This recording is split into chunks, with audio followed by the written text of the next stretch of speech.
मैं दिव्या सुनीता मिश्रा बहुत प्यारा सा चुटकुला नाच गीत आप लोग को सुनाने जा रही हूँ। कैसा लगेगा कमेंट में आप लोग जरूर बताना। चैनल पे नए हैं तो प्लीज़ सब्सक्राइब से लाइक करना। दुनौ पनिया के जाली जुगल जोड़ी, दुनौ पनिया के जाली जुगल जोड़ी, दुनौ पनिया के जाली जुगल जोड़ी।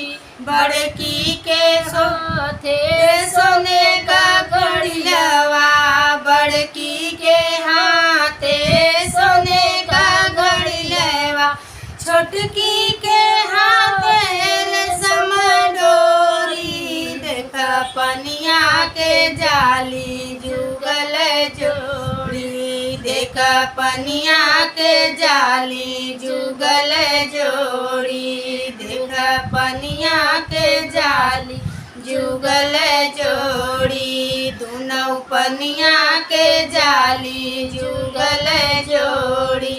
बड़की के ऊपर चले मुकदमा, बड़की के ऊपर चले मुकदमा, छोटकी के ऊपर चले गोली। दुनौ पनिया के जाली जुगल जोड़ी, देखा पनिया के जाली जुगल जोड़ी, दुनौ पनिया के जाली जुगल जोड़ी, दुनौ पनिया के जाली जुगल जोड़ी। कैसा लगेगा कमेंट में आप लोग जरूर बताना।